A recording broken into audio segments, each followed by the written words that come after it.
सोचो, एक डील होती है, कोई मामूली डील नहीं, एक ऐसी डील जिससे एक भयानक युद्ध को टलने का वादा हो। 1938 में ब्रिटेन और फ्रांस के नेताओं के सामने यही भयानक दुविधा थी।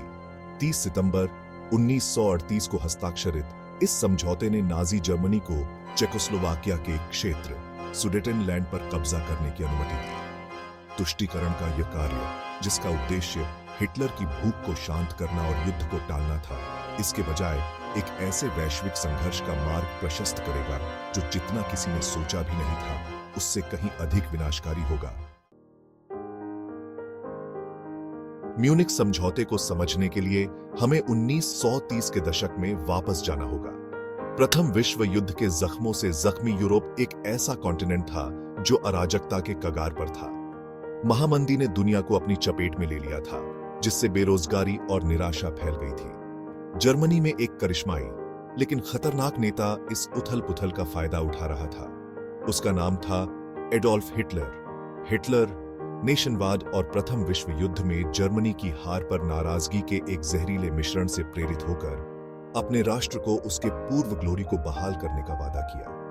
उनकी नाजी पार्टी नस्लीय शुद्धता और रीजनीय विस्तार की अपनी घृणित आइडिया धारा के साथ जर्मन लोगों के गुस्से और हताशा में उपजाऊ जमीन मिली। 1913 में हिटलर के सत्ता में आने से पूरे यूरोप में सदमे की लहर दौड़ गई। उसने वर्साई की संधि का खुले तौर पर उल्लंघन किया, जिसने प्रथम विश्व युद्ध के बाद जर्मनी पर कठोर प्रतिबंध लगाए थे। उसने जर्मनी की सेना का पुनर्निर्माण शुरू कर दिया, जो संधि का स्पष्ट उल्लंघन था, और उसकी बयानबाजी तेजी से आक्रामक होती गई। हिटलर का अंतिम लक्ष्य एक ग्रेटर जर्मनी बनाना था, एक विशाल साम्राज्य जो पूर्वी यूरोप तक फैला होगा। 1938 में हिटलर ने चेकोस्लोवाकिया की ओर ध्यान लगाया। सुडेटेनलैंड में महत्वपूर्ण जर्मन भाषी आबादी थी। हिटलर ने दावा किया कि सुडेटेन जर्मनों को सताया जा रहा है। चेकोस्लोवाकिया ने हिटलर की मांगों को मानने से इनकार कर दिया। फ्रांस और ब्रिटेन एक और युद्ध से बचने के लिए बेताब थे। सुडेटेनलैंड अपनी लुढ़कती पहाड़ियों और अनोखे शहरों के साथ संकट का केंद्र बन गया। हिटलर का प्रचार तंत्र जोरों पर था, जिसमें सुडेटेन जर्मनों को चेक शासन के तहत पीड़ित होने की तस्वीर पेश की गई थी। नाजी एजेंटों ने इस क्षेत्र में अकालमी फैला दी, जिससे जर्मन इंटरवेंशन के लिए एक बहाना बनाने की उम्मीद थी। इस बीच अंतरराष्ट्रीय समुदाय बढ़ती चिंता के साथ देख रहा था। ब्रिटिश प्रधानमंत्री नेविल चैम्बरलेन प्रथम विश्व युद्ध की टेरिबलता से प्रेतवाधित का मानना था कि कूटनीति के माध्यम से युद्ध को टाला जा सकता है।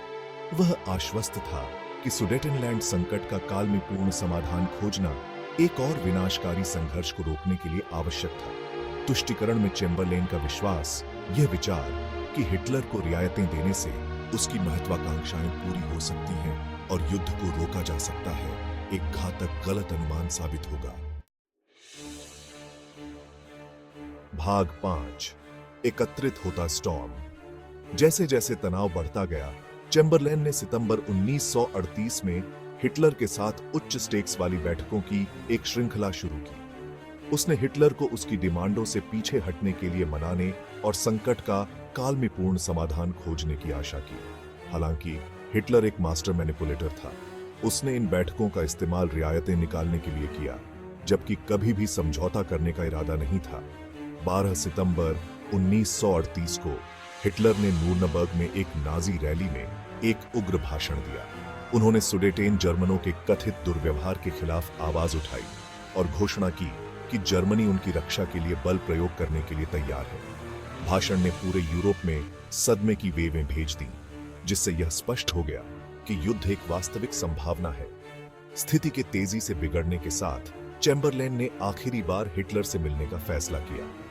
29 सितंबर 1938 को वह एक सम्मेलन के लिए म्यूनिख, जर्मनी के लिए रवाना हुए, जो चेकोस्लोवाकिया के भाग्य का फैसला करेगा।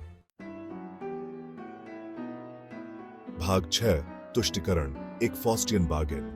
म्यूनिख सम्मेलन ने 4 प्रमुख यूरोपीय शक्तियों के लीडरों को एक साथ लाया।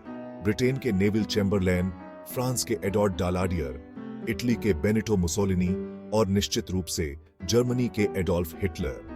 चेकोस्लोवाकिया, जो संकट के केंद्र में था, को वार्ता में भाग लेने के लिए आमंत्रित नहीं किया गया था।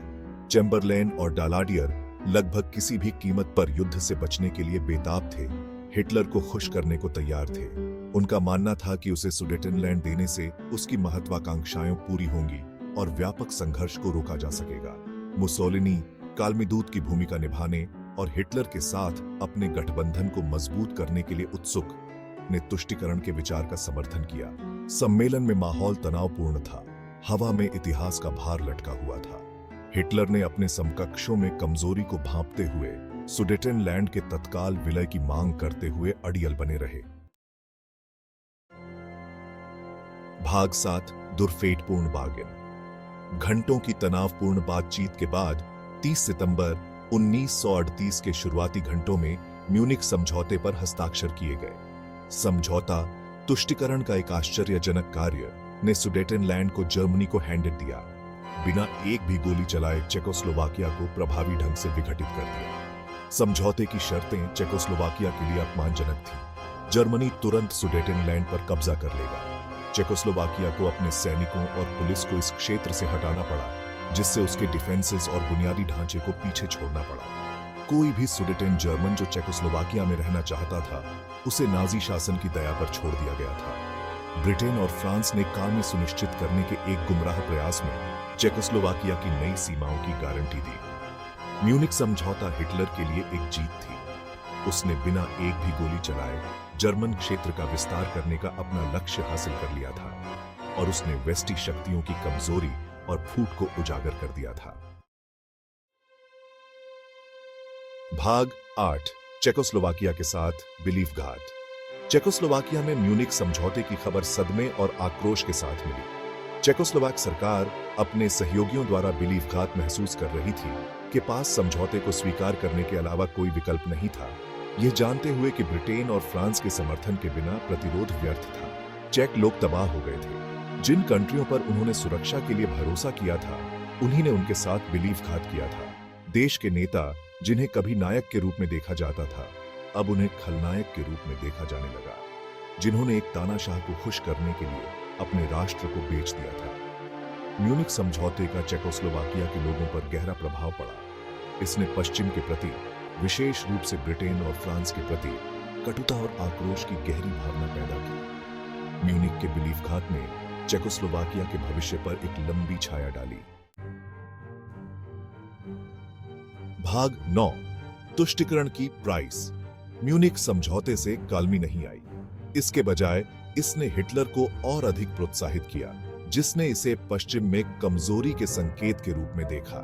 कुछ ही महीनों के भीतर उसने मार्च 1929 में चेकोस्लोवाकिया के बाकी हिस्सों पर कब्जा करते हुए समझौते का उल्लंघन किया। दुनिया ने डरावनी निगाहों से देखा, क्योंकि हिटलर की महत्वाकांक्षाओं ने यूरोप को कगार के करीब धकेल दिया था।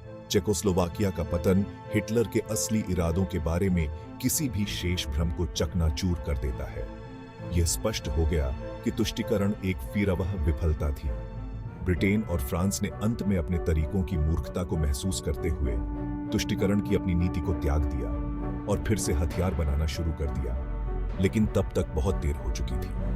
1 सितंबर 1929 को हिटलर ने पोलैंड पर आक्रमण कर दिया। अंततः उस युद्ध को शुरू कर दिया जिसे चैम्बरलेन ने बचने की पूरी कोशिश की थी। दुनिया ने डरावनी निगाहों से देखा, क्योंकि द्वितीय विश्व युद्ध की टेरिबलता सामने आई, एक ऐसा संघर्ष जो अपने पूर्ववर्ती से भी अधिक विनाशकारी था। भाग 10 म्यूनिख की इकोस। म्यूनिख समझौता तुष्टीकरण के खतरों और अत्याचार के खिलाफ खड़े होने के इंपॉर्टेंस की एक स्पष्ट याद दिलाता है। यह हमें सिखाता है कि भय और संघर्ष से बचने की इच्छा से की गई रियायतें अक्सर केवल हमलावरों को प्रोत्साहित करती हैं और बड़ी त्रासदियों का मार्ग प्रशस्त करती हैं। म्यूनिख के सबक आज भी एकोसते हैं, एक ऐसी दुनिया में जो अभी भी पावरवाद और एग्रेसिवता की चुनौतियों से जूझ रही है। यह हमें याद दिलाता है कि कालमी बनाए रखने के लिए केवल कागजों पर शब्दों से अधिक की एसेंशियलता होती है।